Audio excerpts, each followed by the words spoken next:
Medianoche. Medianoche. Medianoche. Medianoche. Medianoche. Medianoche. Medianoche. Podcast.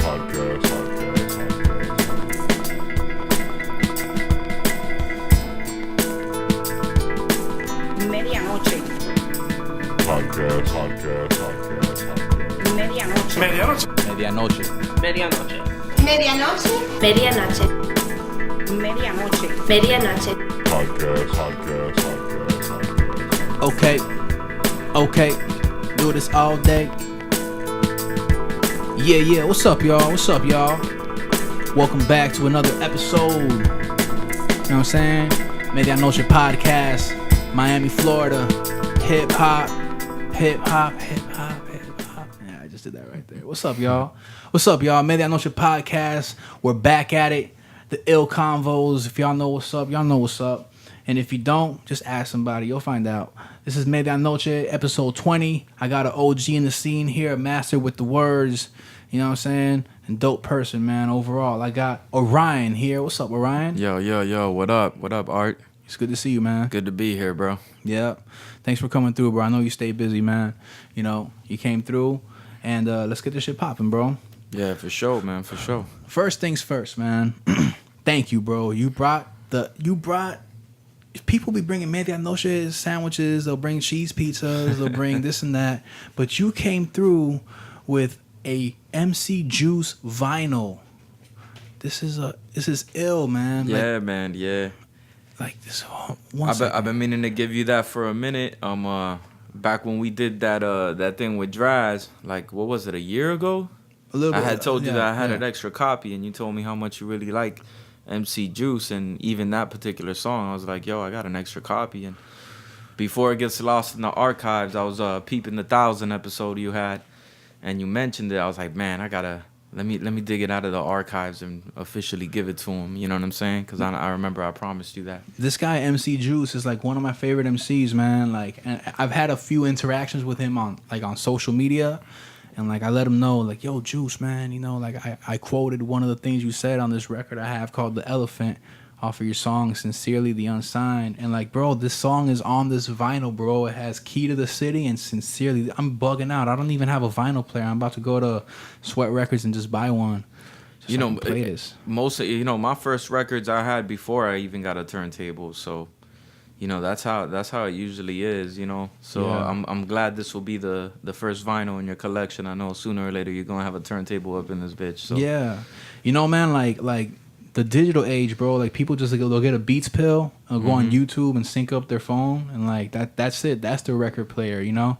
Like, but there's something about the aesthetic of having a little record player by a window, you know? And like you just see the vinyl spinning. Like it's just yeah, for sure, bro. I need to get one, man. Yeah, there's just something tangible about vinyl itself and the way it feels, the way it plays, you know. And I would even say, like, CDs, tapes, anything, you know. I'm not big on the whole, I'm going to download 80 gigs of music, even though I've done that. But it's crazy. It's like I'll download 80 gigs of music or 40 gigs or whatever. And at the end of the day, after like a week, I feel like I got nothing. Whereas if I get a dope vinyl that maybe only has 10 songs, I'm bumping that for like 2 months. You know what I mean? Or like a dope CD, I'm bumping that for like 2 months. So it's like, it's one of these things where like less is more. Yeah. You know, and I think it's like when people get vinyl or people get CDs, you put that in your system, you're committing. You know what I mean? You're committing to this particular artist, to this particular sound, and you're not just like when you do the streaming services or whatnot. That's pretty much what everybody's doing now, whether it's YouTube or Spotify or iTunes.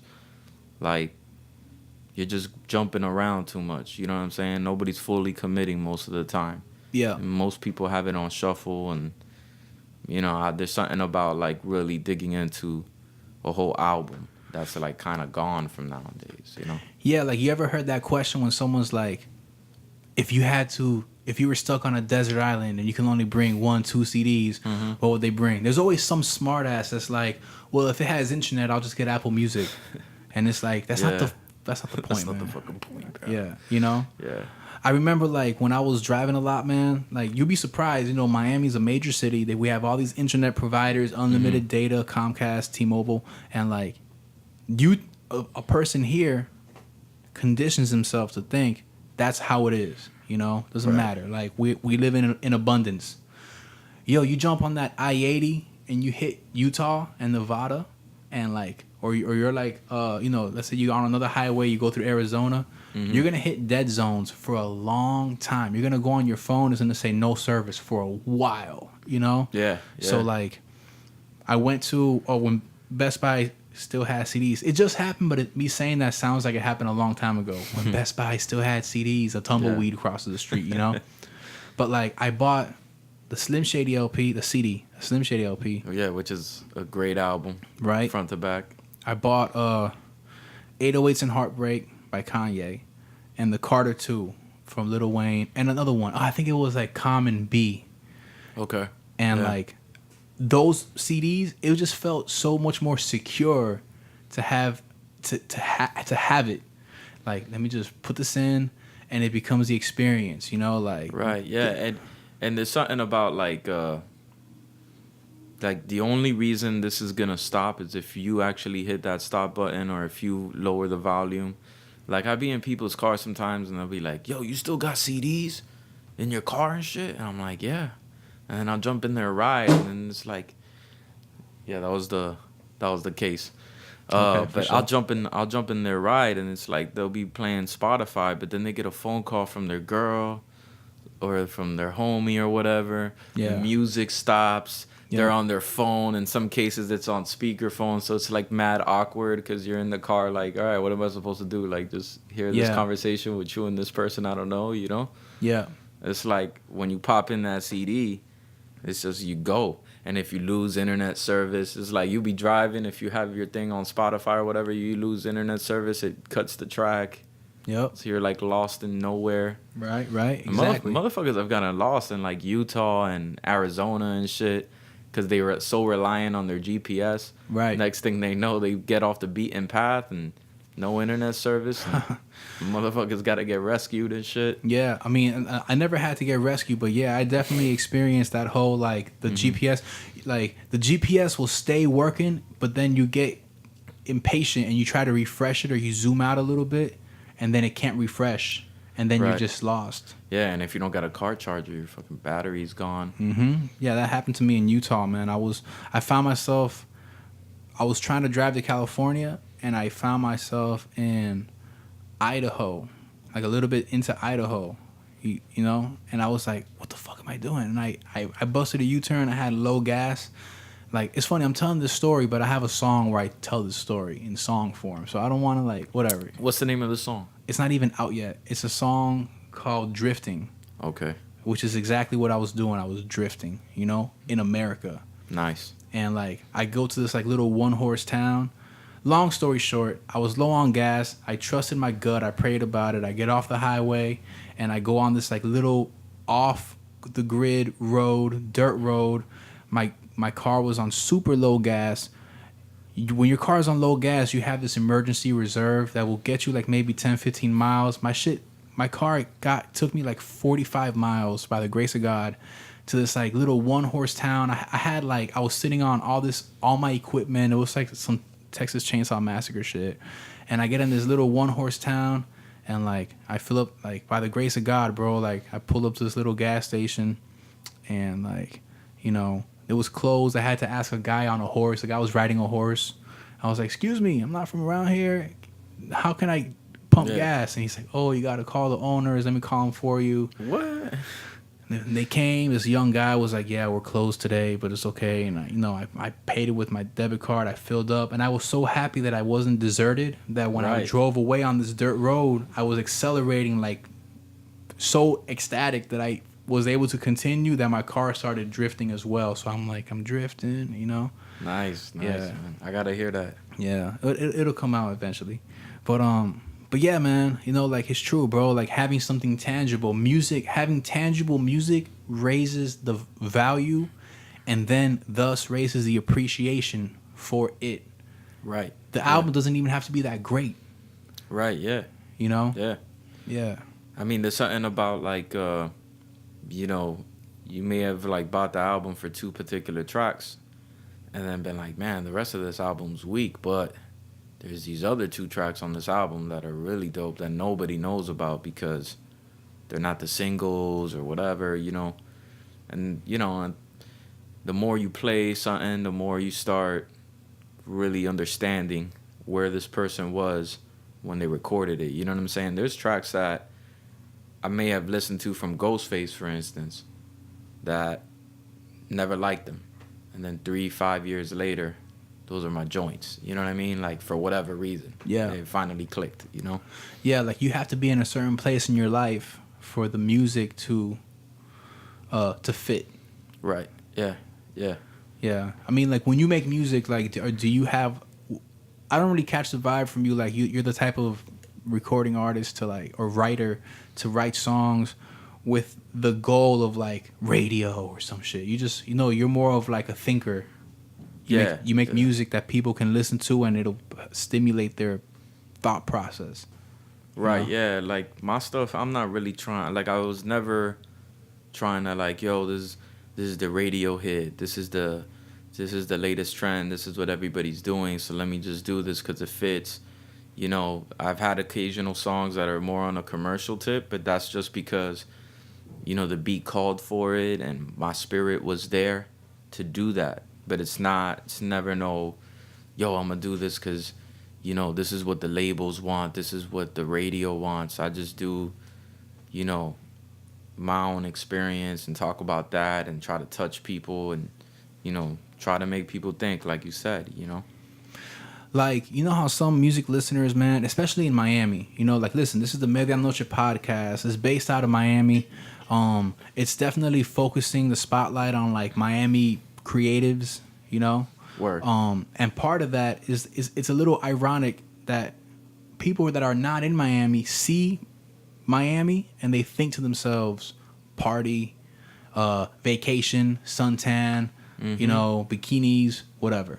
And like they don't know that the guy that's working at the tiki hut that they order drinks from, wearing a guayabera, drives home listening to some low key shit, you know?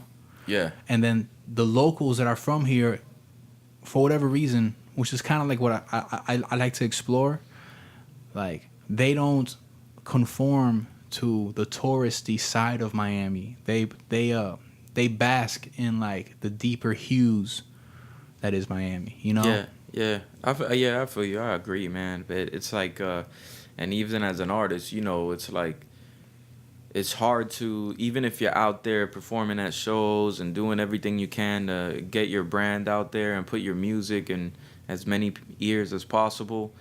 What's tough about Miami is that since it's such a transit city, like, you know what I'm saying? No pun intended. Yeah. But because of that, you know, I feel like the A&Rs and producers that are within the industry, they come here on vacation. You know what I mean? Like, you know, you might, I can't tell you how many times I've met A&Rs, CEOs, heads of stuff, you know, within South Beach when it was popping back in the days and Wynwood and all that. Yeah. And you meet them on a night where you're performing and they're loving your shit, but they're there on vacation. Yeah. When they go back to LA, that's when they're working. When they go back to New York, that's when they're working. Yeah. And by the time they get to those places, Chicago, whatever the place may be, you know, you're like 5 hangovers ago. So Right. They might not even remember the tight MC logo that they meant that they were on your dick. You know what I'm saying? Excuse my French, but they were on your shit and now they're back home and they're no longer in vacation mode and it's like now they're back in work mode and you might not even be remembered at that point. You know what I'm saying? Yeah, nah, I stopped like barking up that tree a long time ago, man. Like I think I attempted that once and I learned real quick. I'm like, okay, this is not the way I want to go about it. Like there's a few ways that one can go about trying to get their foot into that industry. One is like that way where like they try to rub elbows with music execs that are here. The funny thing is about Miami is that, like you said, they're here on vacation. Whereas if they're in Atlanta, they're working there too. It's not Right, there's yeah. no beaches there. It's more like, yeah, there's a metropolis there, but someone from LA in Atlanta is still kind of in work mode. In Right. Miami, it's the exact opposite. Yep. Which is, even though there's all these recording studios and all these radio stations and it's popping here, like South Florida is actually like getting its spotlight now.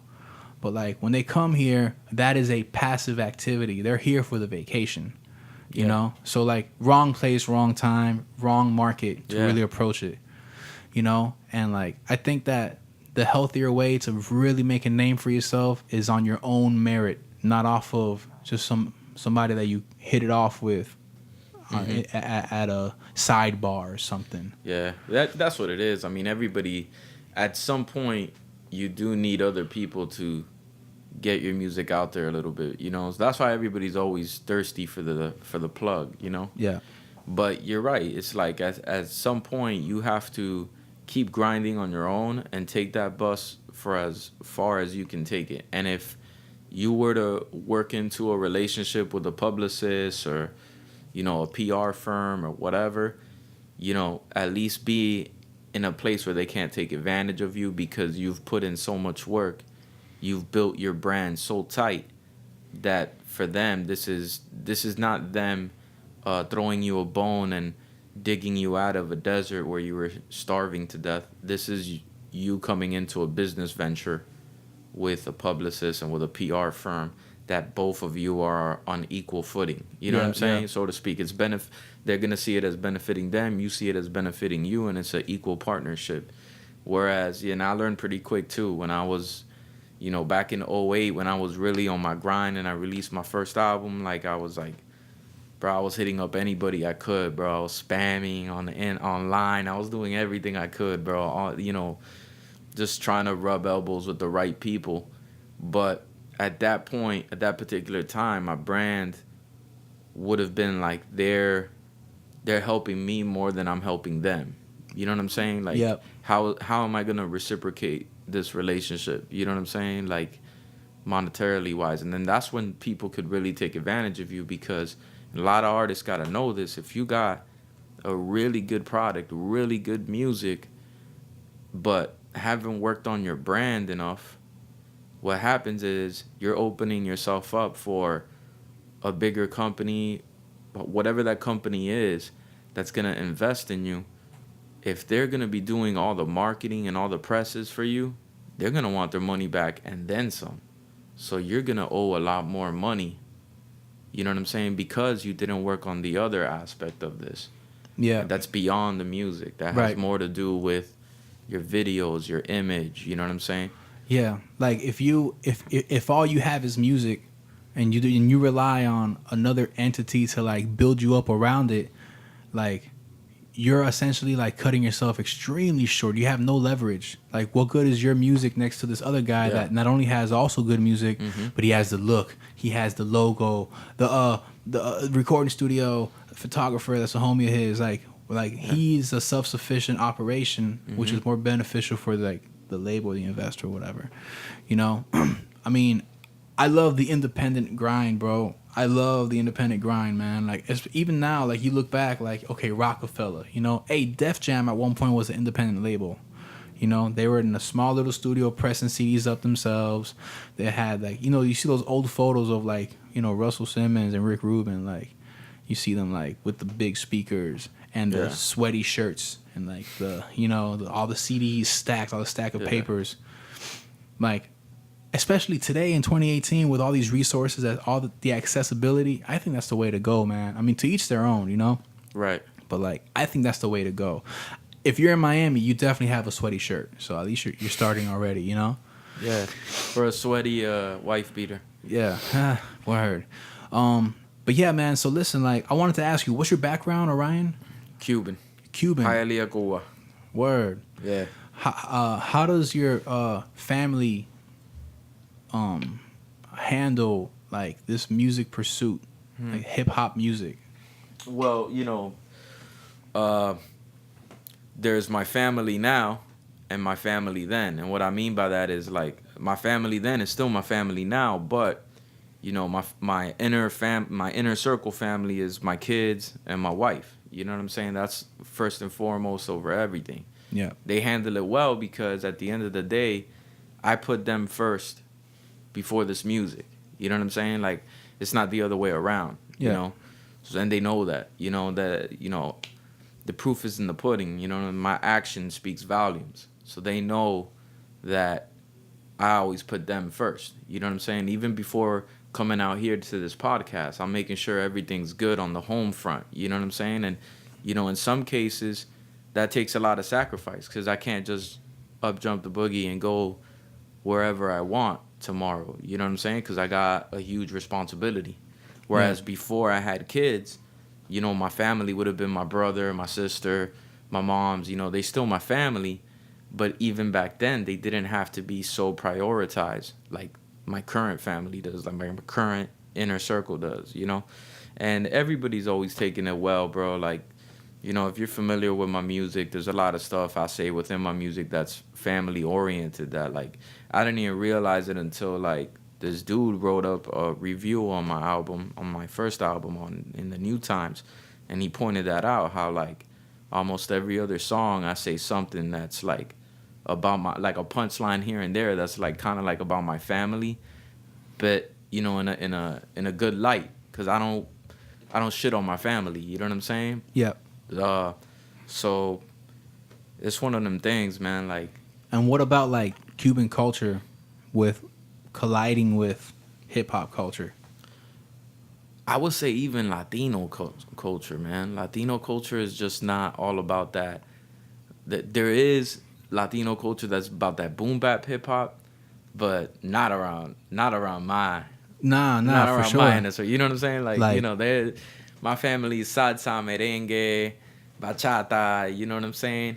Reggaeton, everything but hip hop. You know what I'm saying? Like when I throw like family barbecues and shit, they know, oh, there's Eric with that Wu-Tang song.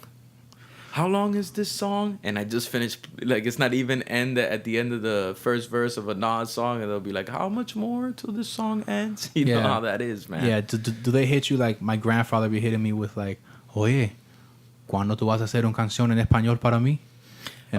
Yeah, they used to, but I did one track for my mom. I did the whole verse in Spanish. You know what I'm saying? I had another verse where I talked about my uncle, and I kind of like rapped it in Spanish too. So, I mean, because I've done that, like I don't get that no more. I don't get the oye, ¿cuándo vas a hacer una canción de Cuba? Yeah, like, yeah. Oye, ¿por qué tú no hablas con DJ Les y Pitbull? Oh, bro. Llama a Pitbull. Bro, let me tell you something, man. It's like on the coming up, that was the like, bro, I've been rapping since like 2003. Yeah. You know what I mean? Like legitly like going out doing shows, hitting up open mics, recording, all that shit. And it was constantly like, es que tú sabes lo que es el problema, que esta ropa que tú tienes puesto tan largo, tú te tienes que poner un traje. Yeah. Ven acá. Qué bonito. Yeah. Canta. Yeah. Mira a Héctor Lavoe. Mira a Willy Colón. Right, Mira right. cómo se vestían. Right. Pero tú estás ahí como un ganguero, como un Right. delincuente. No, you yeah. get that. The abuela hits you with like, es tan feo. He just hits you with the feo, you know? And even because of where we're at, you know what I'm saying? Like, I'll perform shows. Oh, my bad. That's my phone. Yeah, that's straight. But I'll perform shows and stuff, and I'll get off the stage, man. And there was always like, there'll always be somebody, whether they were somebody in the industry or not. They always said they were something, and then they would always be like, if they were Hispanic, they'd always be like, yo, you know what you need to change, though? And they'll say the same things. You need to put on a suit. You need to, do songs for the girls, do songs for the clubs. And, and in some cases, I do have some songs for clubs. I do have songs for girls, and I'll be like, yeah, I got some material. I'm willing to show you. Yeah, but you gotta. Yeah. And I say that to say this, that Pitbull, when Pitbull first came out, right. he was like hood. Yeah, You know what I'm for saying? sure, bro. When he was rocking with Lil Jon. Yeah, and even before that, Right, he was hood. right. He was real hood with it. You know what I'm saying? And I'm 100% sure that he got the same things. That when he did little showcases and he did that, there was gradually these like Latino people like, oh, you gotta hook up with Emilio Estefan, hook up with the Estefans. The Estefans was like gold to like anybody that's Latino. That when you talk to somebody, they're like, the Latino older person is like, you gotta hook up with Emilio Estefan. But if you do it, you gotta change. You gotta change. And I'm pretty sure Pitbull got that a lot, you know, because I got it a lot. You know what I'm saying? I was in a band called Elastic Bond. I was with them for 3 years, and we did hip hop, but it was a fusion of a lot of elements of music, jazz, Latin influence, and salsa, merengue, whatever. We had a lot of fusion going into it. So that put me even more out there and performing at these shows where I get off stage and people are coming up to me loving it, but then telling me what I need to change about my image and my look and how I could reach more people if I just hook up with DJ Laz or hook up with Emilio Estefan and change my look completely. And Pitbull, when he completely made that change to like the nice suits and the let me remix. Instead of remixing a Ludacris track, I'm going to remix this reggaeton track, or I'm going to remix this, a club track that's, being played on 95.7 Ed Sol or whatever. I'm going to remix that, right? Right. I think he made that change specifically because not only were people in his ear all the time, but, bro, if you remember, he was getting hated on. I remember that. Yeah, for sure. I remember.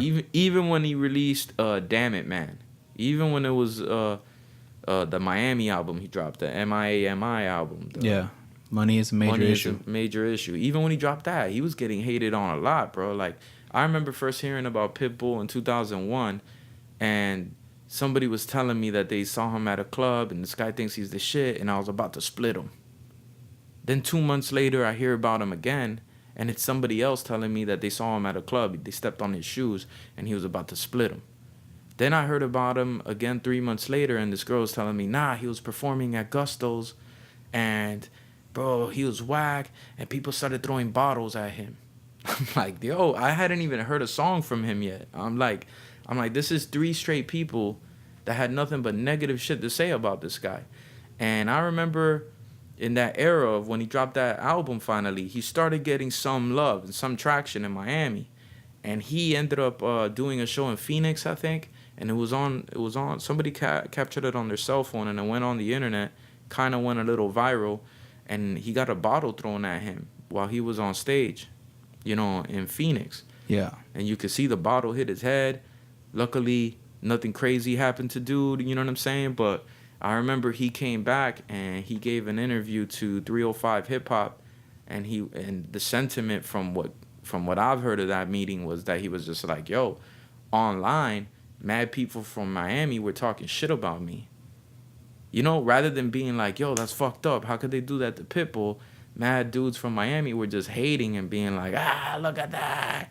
Just hating on like this dude that reps us to the fullest. You know what I mean? He named his first big label album Miami. You know what I'm saying? Yeah, and then this dude was El Mariel, like he was really representing. He was repping hard. You know what I'm saying? Yeah. So like, I have no doubt that at one point he probably said, you know what?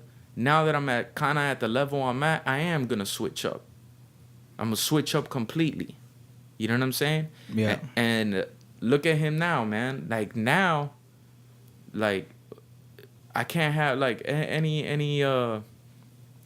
older person is always gonna bring up Pitbull as an example of what I need to do to make a fortune off this money, off this music. You know what I mean? Even my aunt hates hip hop.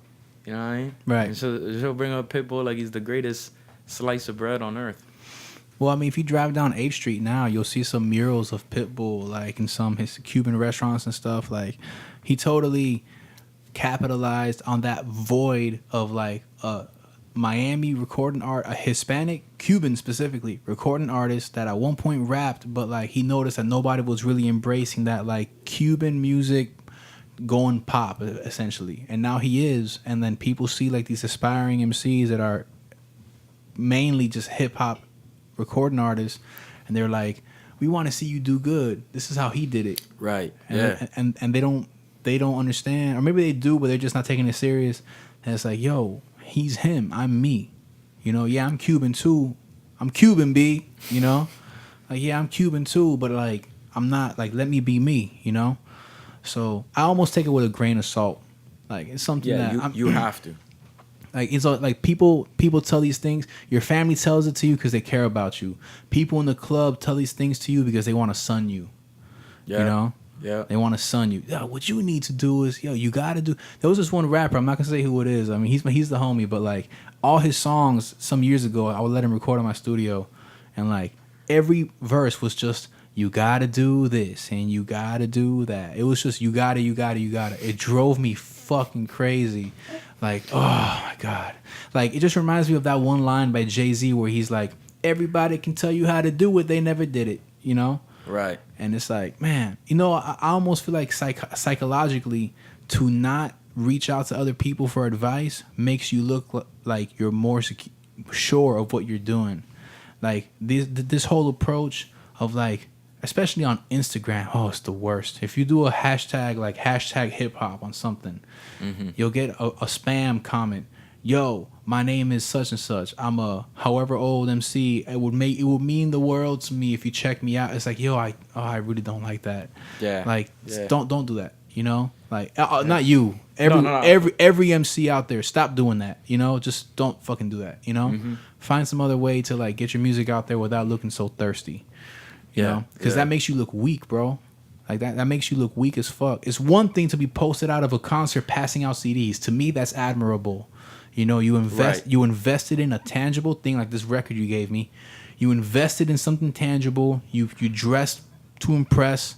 You spent money on gas, and you're out there sweating your ass off, passing out these CDs. Yeah, or flyers, or whatever, stickers, whatever it is you're doing. Right, it's a lot more. Yeah, it's a lot more admirable than the whole, yo, check out my shit. Even a direct message, right, from cats. You know, like and you know, I won't completely knock it because I've done it. You know what I'm saying? When I was on the come up. Yeah, you know, I've done it too. I'm guilty of that sin when I was on the come up. And I remember, like, I stopped that shit a long time ago. Yeah. I remember there was this one track that I did. Man, it was probably like 5 years ago. And it was such a dope track. And, like, it really meant a lot to me. You know what I'm saying? So for that particular track, and at that point I'm not fucking messaging people to check shit out. Like, it's just fucking weird. You know what I'm saying? I'm not going to alienate myself like that. I'll just share it. And whoever likes it. And I'll figure out where else to pump this shit. But that particular track, I was just like, you know what? Like, my peoples know that I don't ever hit them up. So I'm going to just hit them up this one time for this particular track. Because I think it's worth it. So for that particular track, I did that. But the messages that I sent to people were, number one, I didn't send messages to everybody on my Facebook account. I sent it to, like, you know, maybe like 200 people out of like the thousands of people that are on my Facebook. I sent it to like 200 that I'm like, yo, you know what I'm saying? Like, meaningful message shit. You know, I find that like, I'm like, a lot of them, I was kicking an actual conversation with them and then telling them like, yo, by the way, I just dropped this shit. I really want you to hear it. You know what I'm saying? That's a little different than just spamming somebody you don't know and telling them, yo, you know I don't know you, bro, but check out my shit, is hot. It's the worst. I just feel bad typing it. I'll delete it. I'll be like, oh, I just can't. I'm guilty of it. I'm saying, man, like, listen, I'm guilty of it, bro. I've hit up people with the copy and paste, and you just feel so guilty because you know that what you're doing is you're insulting their intelligence, and they pick up on it, you know? It's like, this motherfucker knows that I know that this is not a genuine message. Why would I want to take your music seriously? So, yo, anyone out there that I ever did it to, yeah, my bad. But, like, you know, man, like I feel like human interaction is and will always be the most effective approach to build anything with another person. Like, you know, bro, that producer, Ill Minds. Yeah. You know, he does these little like meetups. You know, he'll be like, I had no idea. He'll be like, whatever city he's in, you know, yo, I'm here at such and such place. Come through. I'll bring a, you know, whatever, a Beats pill or some speaker, whatever. Yo, come through. Let me hear your stuff. And like, you would think someone as big as him in the industry and online as well, that there'll be a lot of people there. But like you know, the recap video, there's like maybe 10 people there, you know? But Right. that's great. Less is more again. Yeah. Like now those 10 people, you can have a genuine interaction with them. You can tell a stupid joke, nobody laughs. It's okay. You know? Yeah. Like they can say something and you can just really give them your all your attention. And what they walk away with from that is like, wow, man, you know, I was able to really chop it up with this dude. I'm glad I came out. It raises their morale to go out and do stuff more.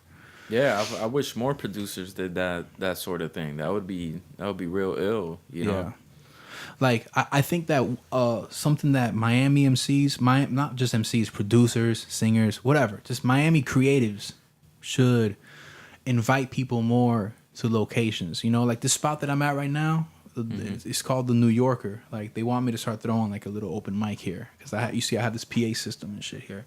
Right. So I'm gonna start doing that, man. Like, yo, come through. You know, like remember how it was back in the early 2000s, between 2003 and 2008, Yeah. when it was just like an event all the time. Yeah, all the time. And you'll see the same people, but new people too. You know, all the time. Someone that you didn't even know existed, but in their neck of the woods, they're popular and they bring like 10, 15, 20 people. Yeah. You know, like that shit needs to happen again, bro. People need to like, you know. But what's difficult about it is there's so much shit going on here. You know what I mean? There's the South Beach scene, even though it's minimal to what it used to be. There's the Wynwood scene. There's the, you know, Fort Lauderdale scene. Where else are people chilling now? If you're like way out west, you're going to like, you know, Top Golf, or you're going to like some other stuff, some other bars more in that. There's so much, you know, competition, man. Even like there's still open mics because there's like Words and Wine. Yeah. That open mic has been going on for years. Right. I know they're still doing their thing, and you know, it's there's a lot out there, bro, to do, and I've noticed that too. It's like a lot of like events, like, you know, quote unquote real hip hop events, or events that focus on artists who are local and trying to, like, you know, they're up and coming or whatever. Like sometimes they'll be dead, and it's really no fault of the artist. It's really just like poor promotion, or saturation. Too much competition. Yeah. Too much things to do. Well, you know, one thing that I wanted to give you a shout out for, man, was like, you know, I had 1,000 here, and I also had Spaz here, right? And like we talked about, you know, like y'all be opening up for like the '90s headliners with DJ Heron over here in Church Hills. Yeah. That's tight, man. You know, like that's a really good look, bro. I don't give a fuck if the turnout was weak or if it was packed as fuck. Like when y'all opened up for KRS-One, I should have gone there. It's just I was occupied. But like, you know, man, like people that are fans of KRS-One but aren't an active member of like the Miami community, they're just a avid 90s hip hop head. Like y'all, they saw y'all, you know? Right, yeah. And like, even if you don't get their contact or their email or whatever, like, doesn't matter. When they go home that night, since they don't really be going to hip hop shows much, they're gonna be like, yeah, that group, those 4 guys that were, they were really good, you know? Yeah, I mean, you know, the KRS-One thing was real ill for us to do, and I'm glad we did it. It was a packed house, you know, packed to capacity, bro. Like, I've never seen Church Hills that packed. And, you know, KRS is just a beast, bro. It's just like, and he was one of my idols, you know, one of the reasons why I wanted to jump on the mic in the first place. So, you know, what was dope about doing that, and this kind of goes back to what you're saying, though, that there used to be more shows, more opportunities back in the days. And it's really opened my eyes as to what's going on.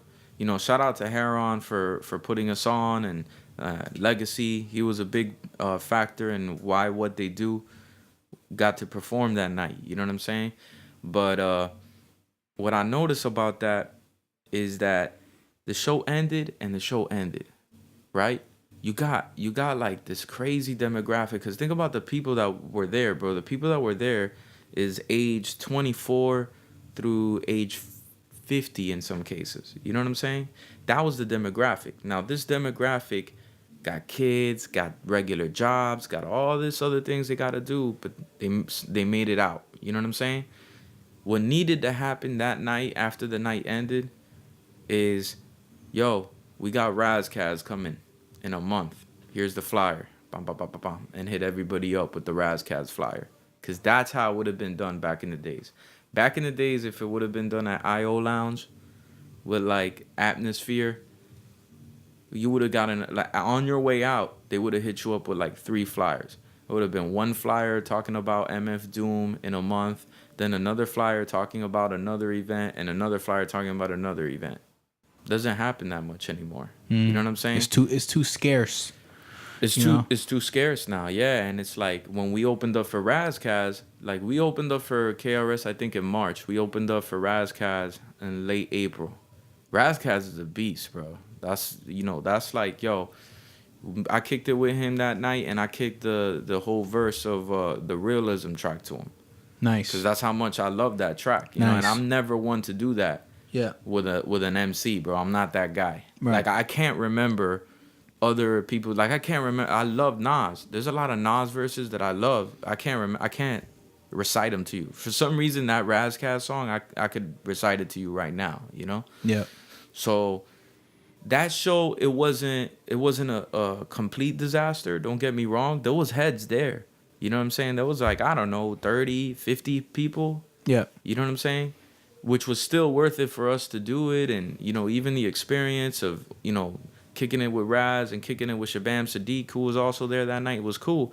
But I guarantee you, if at that KRS show, they would have been passing out flyers about that event, there's no reason why that Razkaz show wouldn't have had 100 people out there. You know, man, like when I used to throw shows, man, like when I was with my ex and we would throw shows at Eve or at the stage or whatever, you know, Catalyst every now and then, or not Catalyst. They always had Saturday Night Live.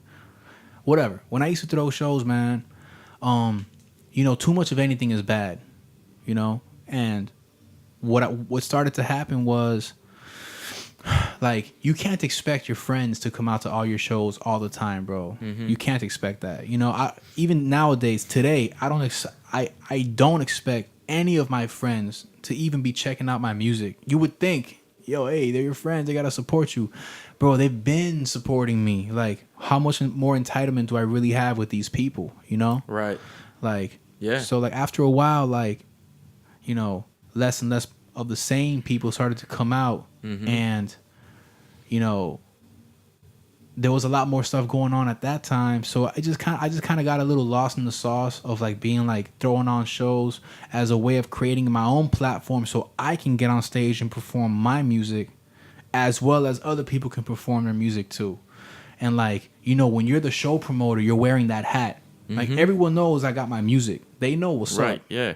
But, like, the conversations they're having with me is not about some music shit. It's about stage time shit. Yeah. And I didn't like the way that felt. Right. And, like, I'll start to kind of, like, almost go at it with some people because they want it their way and the world doesn't revolve around them. And I'm trying to, like, spread out the good crowd. You know how, like, you get on stage, yo, we're going to take a quick break. When people hear that, quick break, yeah, they're like, all right, let's make a quick... Head to the gates. Yeah, let's make a quick break for it, you know? Time to go to my trunk and get my brew. Yeah, exactly, I mean? exactly. Like, yeah, and then the next guy that, like, promoted the show, yo, I did my part. I did all this promotion. Why do I get the short end of the stick? Why do I come on right after a break? So many nuances that go into it. It's just like, yo, why am I performing at 2:30 in the morning? And now you feel like shit that you did it to him because you didn't realize, like, you got caught up and, like, all this. Because I've been there too. I've thrown shows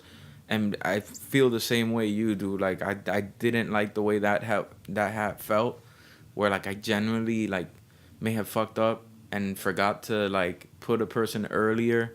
And next thing I know, I'm putting them at 2:30 in the morning. Yeah. And I'm like, damn, dog. Like, I kind of did this dude dirt. I didn't mean to, but now I'm that guy, you know, that promoter or whatever. So and then like you know, the show people would just decide to leave. No one's there. There's like 1 or 2 people left. So then I would hit up the guy, like the MC. I'll be like, yo, my bad, man. We got another show. I got you on the next show. Like, that's all I could offer them. Right. You know? And now that started to turn into now I owe people. And I'm like, you know what? I really don't like the way this feels. It's like worse than credit card debt. Yeah, exactly, bro. Like, favors. Yeah. The worst. Yeah. You know? You ever seen that episode of The Office where Dwight and Andy, do you watch The Office? Yeah. You know when Dwight and Andy, they start doing favors for each other? And like they start trying to outdo each other with all the favors they do. Let me get the chair for you, sir. Oh, thank you, sir. I think I remember that. Yeah. Yeah. I don't like that at all. You know. Yeah. So I kind of like just completely backed away from all that. And see, the thing is that in theory, bro, Miami, I would imagine that it's the same way with every other scene. You know, it's just a new batch of people. But like when you try to be philanthropic with how you go about putting yourself on and also putting other people on too. When you try to be like a philanthropist about it, yo, I want to help everybody. Right. Like you are spreading yourself thin. Like instead of giving yourself 100% of your effort, you give yourself 10% so you can help out another 9 people. And most of the time, not all the time, because there's some people that for life they're thankful for you helping them out. Right. But that's not gonna. The majority of those people are not gonna feel that way at all. So you start to break it down like math. All right, I said 9 people and me. That's 10, right? Out of those 9 people, let's say 2 or 3 are thankful. The other, 6 or 7 people don't even care that much. So now you went from 100% effort to 30 or 40% turnaround. That's a loss, bro. Yeah. Like, and yeah, relationships are more important than money, but Miami also, yes, it's a transit city. Miami, there's a lot of come and go with everyone. Relationships, friendships, colleagues, business ventures, enemies. There's so much of everything. You might as well, like, yo, let me just take care of numero uno first. I can't help the poor if I'm one of them, so I got rich and gave back. To me, that's a win-win. Yeah. Like, I mean, yeah, and it's one of those things was like, what I hate, what's like my pet peeve is like being at a show, even if I'm not performing, like being at a show where there's a lot of local talent that's performing, and then that happens where the host is just like, all right, we're going to take a quick break. And then, people scatter. And then like 5 minutes later, the promoter will come up on the mic and it'll be like, all right, we got the next guy. MC Hurricane coming up to the stage. Come on, y'all. Y'all gotta come up to the stage. And then it becomes this like like sad moment of like the host trying to herd people. Yeah, and then and he's just like, this guy's really good. And then I'm telling you, the polite applause. Okay, let's give this guy. Let's give this guy his. Come on, y'all. This guy's gonna. Come on, y'all. Come on, man. Hey, you in the back, man. You in the back with that girl, man. Come on. Come on, listen, you two. Yeah, hey, I know I've been there, bro.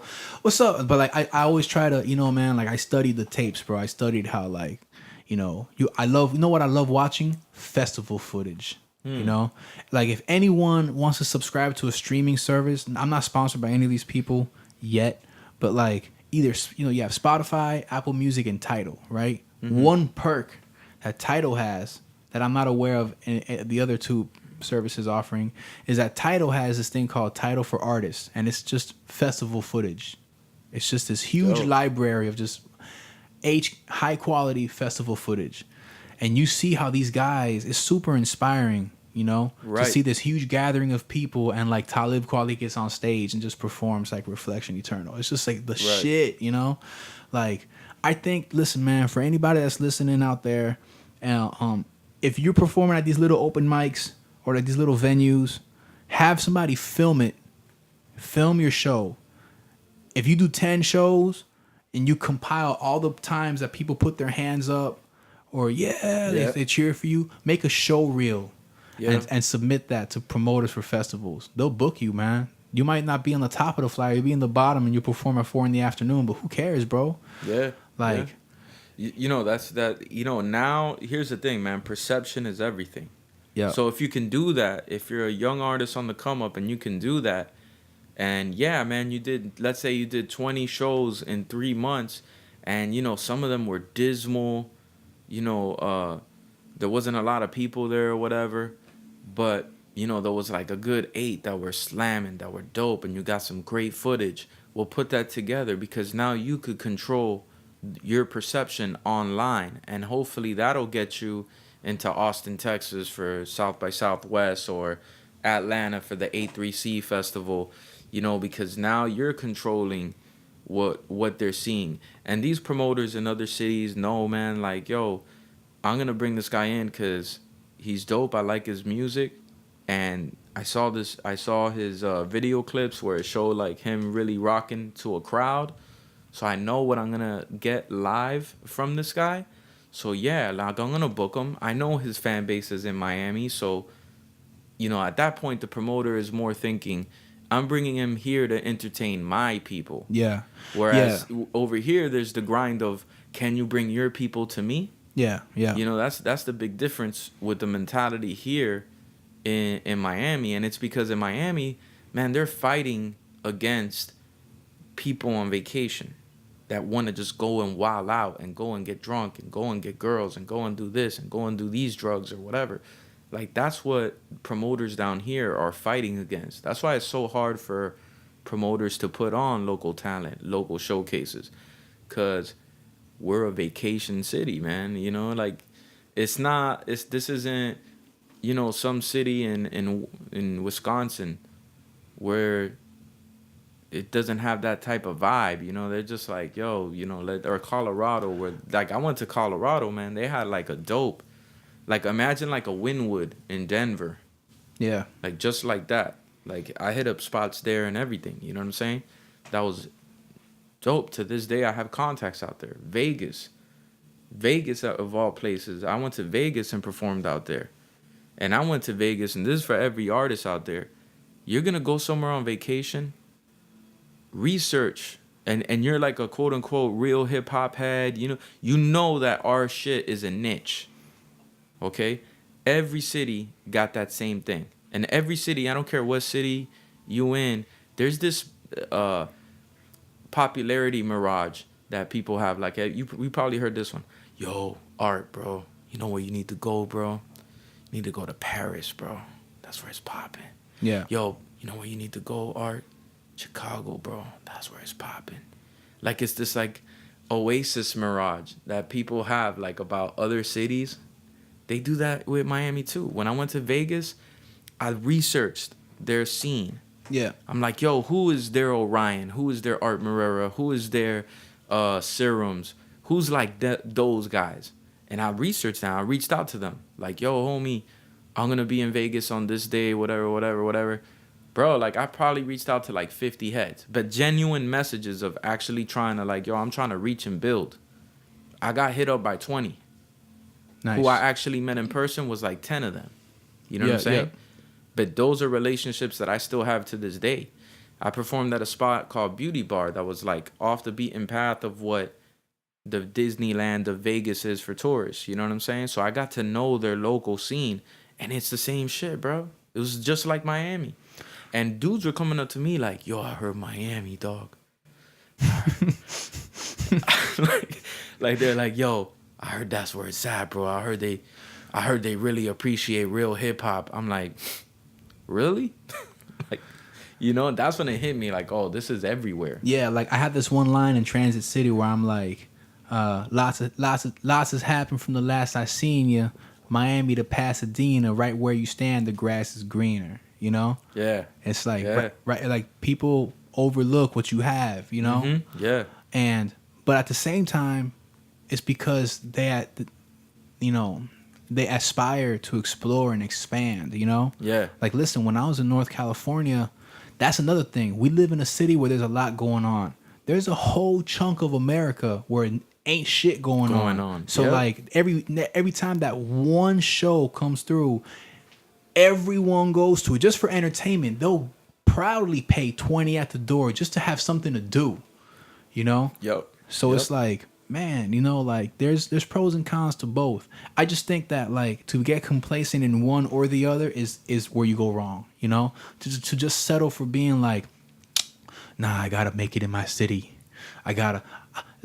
What's the point of me performing out of town if I can't even pack my own venue in my city? It's like, Nah, it's not about that. Yeah, Yeah, it's just yeah. like, your city is gonna back you a little bit more when they see you going out and venturing out there. 'Cause Yeah. that's bravery. You know what Yeah, I'm saying? yeah. And people value that. You know what I'm saying? Like I remember when I came back from Vegas, and every time I came back from a place, I got messages like, "Yo, I see you." Yeah, I listen, see you. listen, like, yeah, the I see you for sure. Like, listen, man, I remember like one time I was performing at Catalyst, right? And H2O was hosting. Shout out to H2O, man. Like H2O The brother. H2O was hosting it. he was like, he got on the mic and he's like, this next MC, he just came back from California. And he's about to put on for y'all. And like in my mind, I'm like, I just went there to like hang out with homies. I didn't go there to like Right, headline yeah. a festival. But like, it looks good and sounds good that you just came back from somewhere else. Yeah, You yeah. Yo, this guy just did something in Orlando.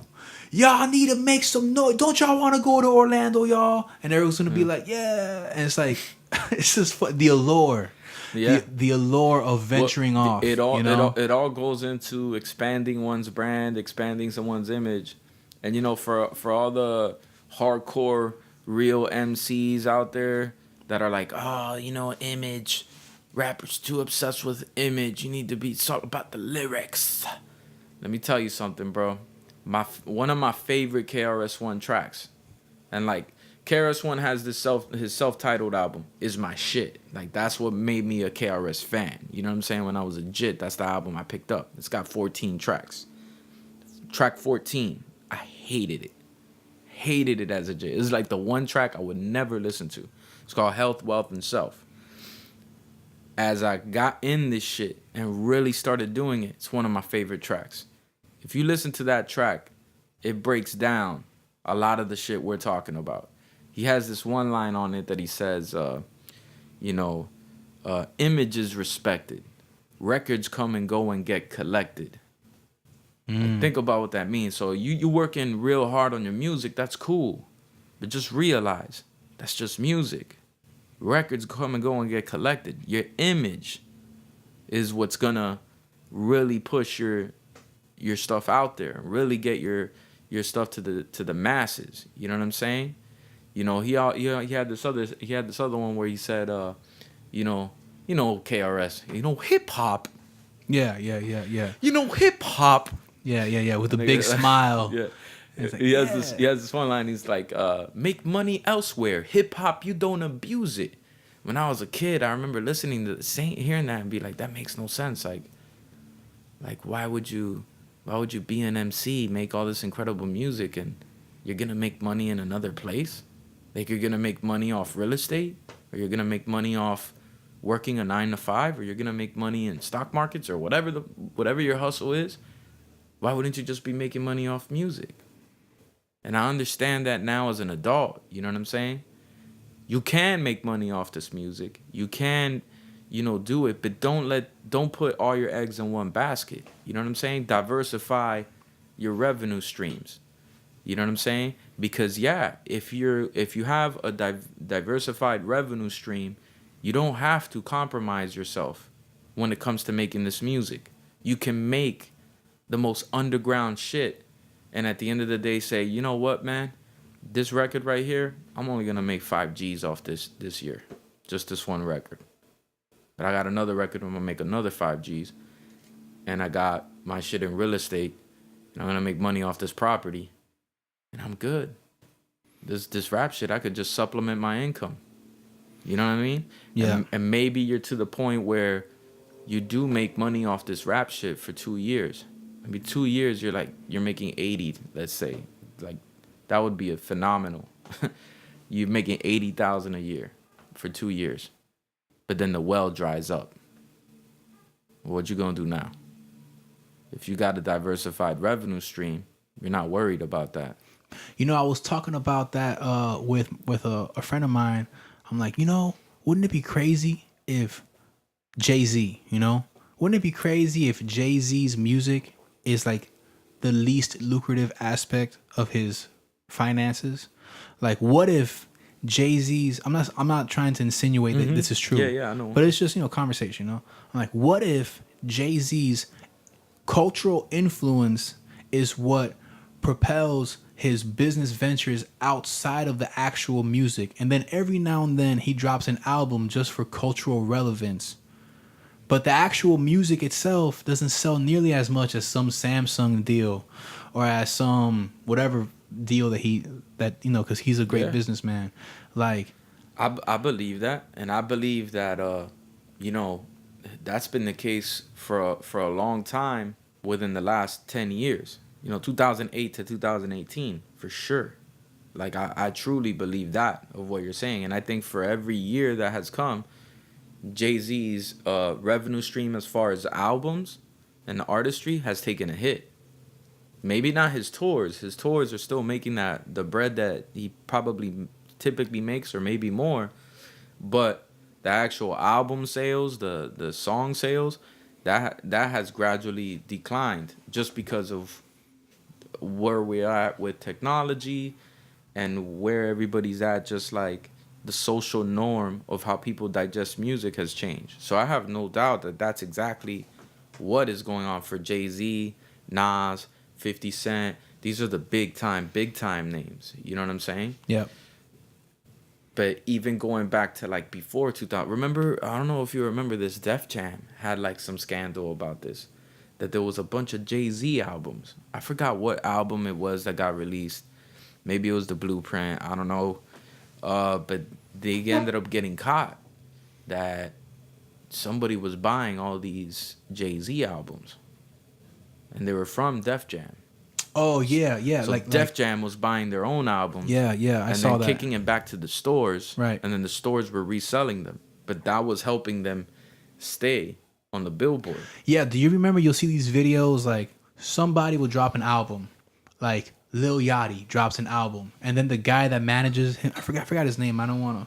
The guy with the gray beard, he's like, yo, yeah, I'm just supporting, Lil Yachty's album today. And the camera shows him grabbing the whole stack of 20 CDs. He just walks up to the register, puts it all there, and they're scanning them one by one, one by one. That's crazy. He should fire that manager. Nah, it became a thing. It's like, it's almost like saying, I'm doing this, you should do this too. Like, buy more than one copy. That's crazy. Yeah.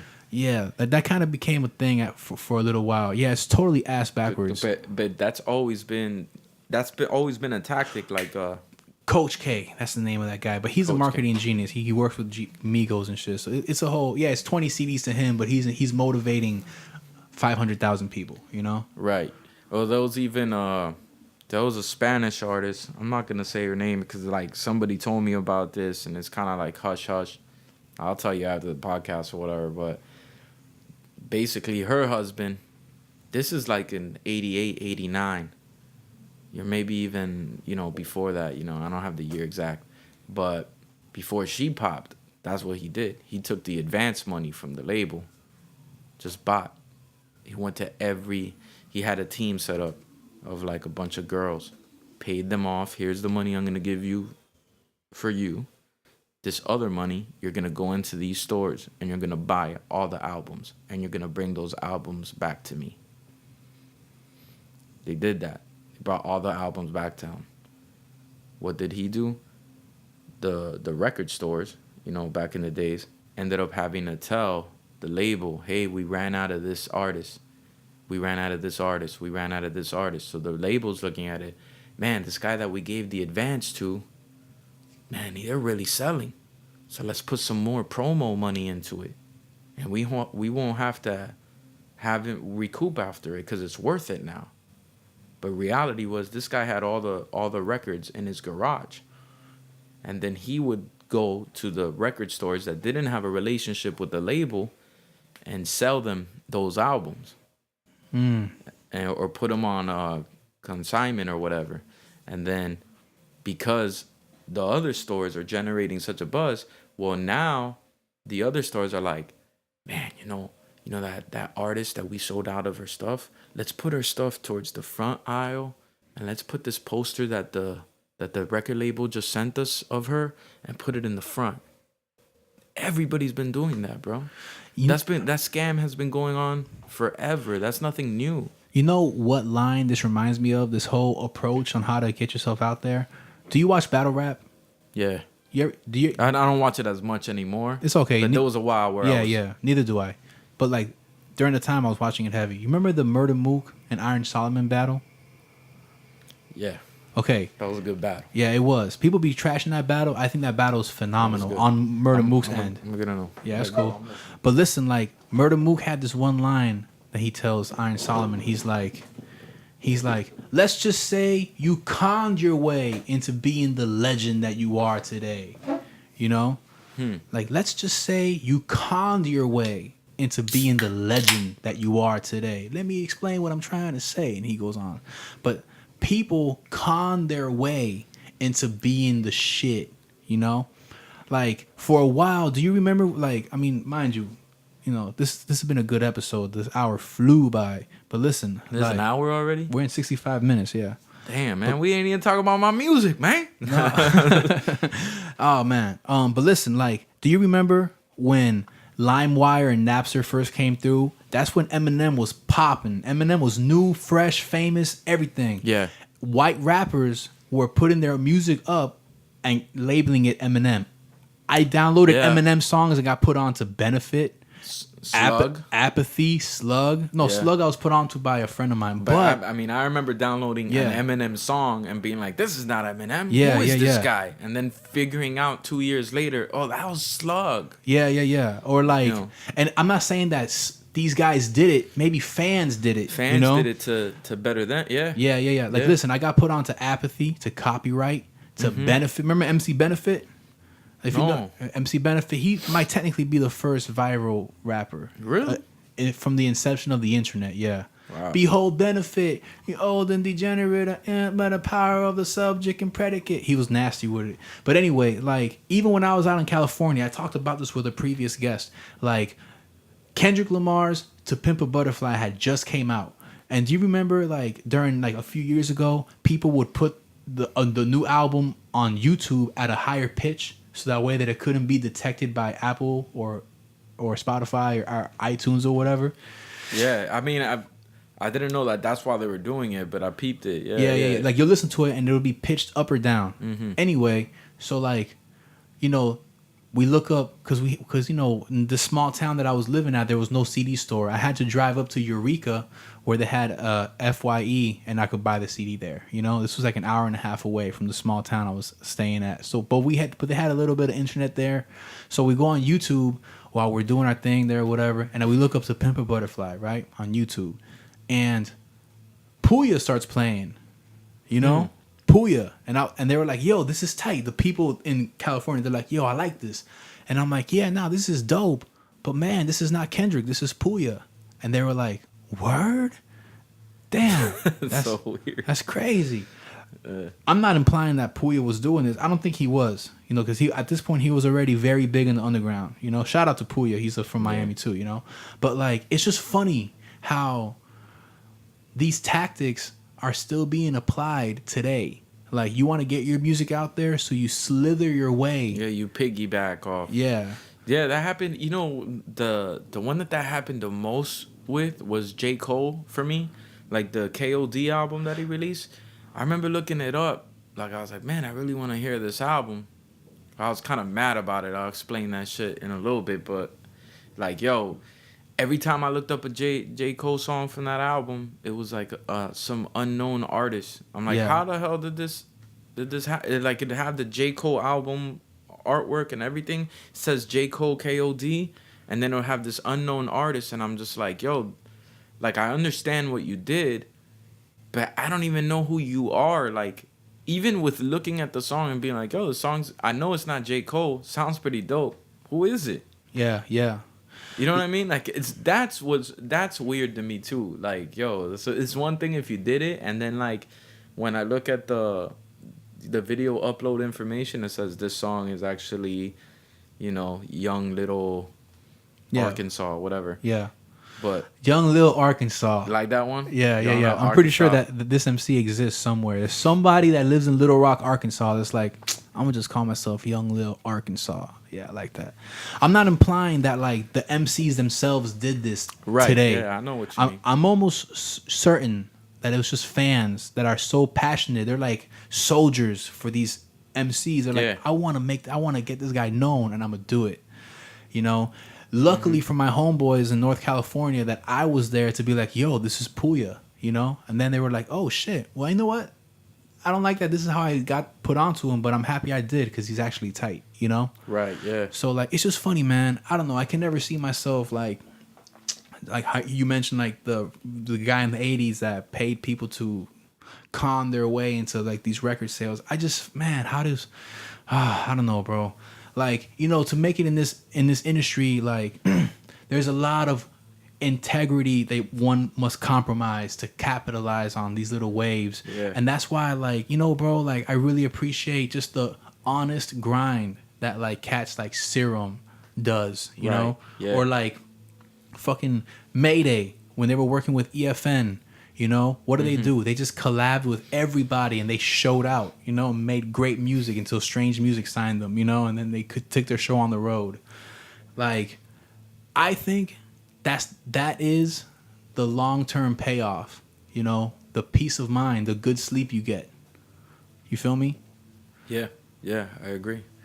But like, okay, like, you know, man, like I did want to at some point get to your music, but this conversation was so good. It's all good, man. Yeah, this conversation is so good that like, you know, we just kept going with it.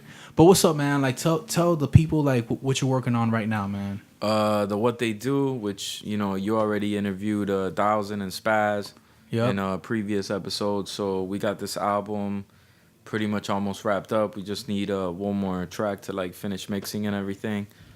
Put that out. The album's called Substance Abuse. So like, you know, it's like where we tackle a lot of vices, you know, the internet, all the stuff, you know. And that's why like when J. Cole came out with KOD, I was so heated, man, because I was just like, yo, that's the concept that we were doing. You know what I'm saying? Like, that's the exact same concept we were going for, where each track tackles a different vice, you know. But it is what it is. You know what I'm saying? Everything is, you know, energy and, you know, bright minds think alike, I guess, whatever. But, you know, just so that the record's clear, we're not biting off J. Cole or nothing like that. No. You know what I'm saying? Y'all, we're like antennas, bro. Y'all tuned into the same frequency and just got inspired to write about the same shit. Exactly. So, you know, we, it's like more of an EP. It's got like 7 tracks. All the tracks were produced by me and Name Brand. Like, we collabed. Rest in peace, Name Brand. Yeah, rest in peace, the homie. Like, you know, the thing with Name Brand is like his beats are so dope, but he's real an instrumentalist at heart. He's more of a DJ Shadow, more of a RJD2 fire, you know, type of producer. More not more of a Premier, even though his sound is very close to Premier. His heart was really into creating these long piece instrumentals. You know what I'm saying? So, you know, he gave throughout the years that me and him had a friendship, man. He gave me a lot of beats, but when it came to this project, like, he'll come over my crib. I had a beat cooking. He'll get on the program, tweak it. I'll tweak it again. So it was like really all the tracks on this album is like me and him produced it together. You know what I'm saying? It's fire. Before he passed, you know. And the only other producer on it aside from him is Bake Pliskin, Insolent. Mm-hmm. He did one track, and DJ Heron did a remix for us. So that's going to be on the album too. So, you know, we might release it like on tape cassettes and also have it available for download, all that stuff. So the crew is What They Do, WHUTDEYDO. I got another project cooking right now with One Take, who's like a long time friend of mine. We've done a lot of music together throughout the years, and that shit's coming out real dope. That's like, I'm not even picking any of the beats. I'm just like, you know how it is, like, you have to be your own A&R nowadays. There's so much pressure to pick the right beat and everything. Like, with One, I just go to his crib, he'll be working on a beat, and that's what I'm writing to. Yeah, you know I was gonna say, like it's one thing to pick to go through a whole bunch of beats and just like pick the one you like. It's another thing to assign yourself a beat and be like, well, what is gonna come out of me from this one? Yeah. You know? You know, that's the thing. Like with like somebody like One Take, this guy makes so many beats, bro. It's crazy. He's like, I make a lot of beats. You know, I got a lot of beats in my catalog. I think he easily makes a lot more beats than I do in one day. You know what I'm saying? It's crazy. But with him, I know I'll go to his crib and he'll be like, showing me dope beat after dope beat, and then you know, by the time the 2 hours passes, I don't know which one I want. You know what I'm saying? And it's one of those things. Sometimes I might pick the wrong one, take it home, not even write to it. You know. Yeah.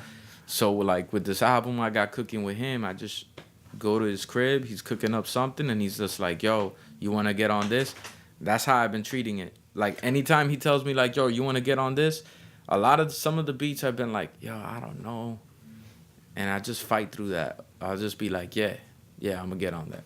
Yeah, like listen, again, less is more. You know, like that's how I've been working with Ramon Revere. Like he'll come through, and I'll be like, "Yo, this is the beat you're gonna write to next."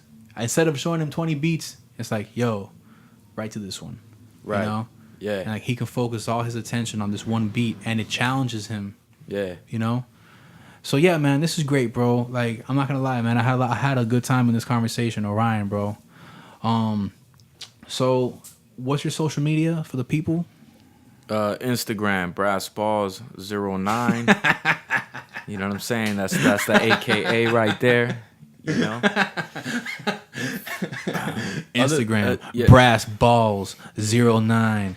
It's funny because your name rhymes with MF Doom's Instagram, which is Gas Draws. You know, Oh shit. Brass Balls. I didn't even realize that. Gas Draws. That's right. Yeah. Collab coming soon. Yeah. You know. Look out for the Hopefully. Look out for the tag. You know, I gotta get that MF Doom collab to make all the backpacker hipster hip hop fans happy. Don't be surprised, man. He's in that space, bro. He'll just be reaching out to obscure ass artists, and he'll just drop a. Yeah. MF Doom is top 5 easily in my book. Yeah. All right. Yeah, he dope. is, bro. I mean, he's dope. I mean, like, there's a lot of stuff I like. I have a love-hate relationship with MF Doom, where I don't like everything he does. The stuff I do like is you know, bar none. But I'm not like, you know, the same thing with Madlib. I love Madlib. I love a lot of stuff Madlib does, but I'm not, like, I think, like, there's a pantheon of hip-hop, if you will, for, like, there's a different type of era that, like, looks at Madlib, MF Doom, Jay Dilla, Sean P, and there's a fifth MC I'm trying to think of. I can't think of right now, but, like, those being, like, the best MCs ever. And I love all of them, don't get me wrong, but they're not in my top 5. You know what I'm saying? Yeah. And even Sean P is like, Sean P's in my top 10. In my top 5, I don't think he's in my top 5. The reason why I put MF Doom in my top 5 is not only about just his sheer like MC capabilities. It's more about just how he went about it. You know, he was in that crew he was in. What was KMD. it? KMD. You know, his brother passed away. He was near homeless for a few years.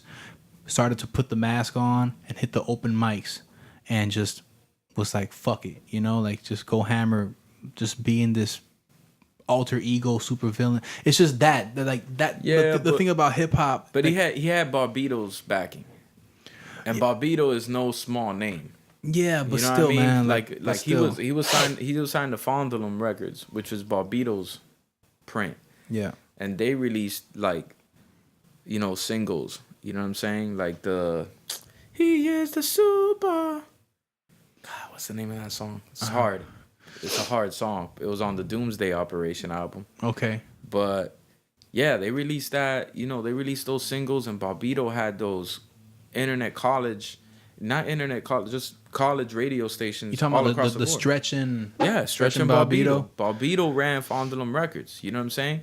But don't get it twisted. Like, if the record wouldn't have been dope, if his music wasn't good, he wouldn't have gotten the traction that he eventually did. But, you know, he did have a good in. You know what I'm saying? To somebody that could, all right, man, like, you got some dope material, and I have the links in the chain that you need. And, you know, luckily that was the case, you know? Well, like, all things considered, you know, like, yeah, he had that in with Bobito, but still, man, just the way that he went about it. It's like such a good story, you know. Right, yeah. Cause also considering, bro, he was homeless. He was near homeless for a few years. Like, I'm not saying that I can directly relate to that, but like that hits home with me, you know. Like how he had his little deal, and then fell short, and then had to just reapproach the game. And look at where he's at now, man. He's this like mythical creature that you see flying in the sky on a full moon, you know. Yeah. So like, yeah, man. But yo, listen, bro, Orion, man. Let's wrap this up, bro, because you know, I know that we can keep talking forever and ever, man.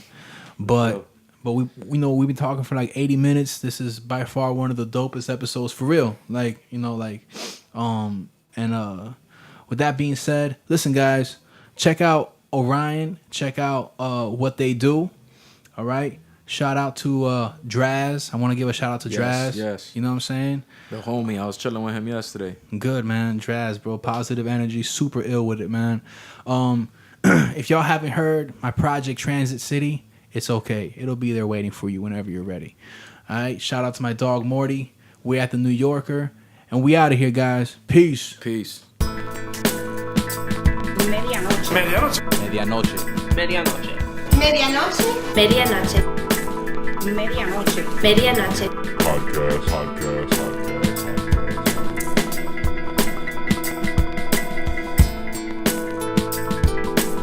Medianoche. Medianoche. Medianoche. Medianoche. Medianoche. Medianoche. Medianoche. Medianoche. Podcast.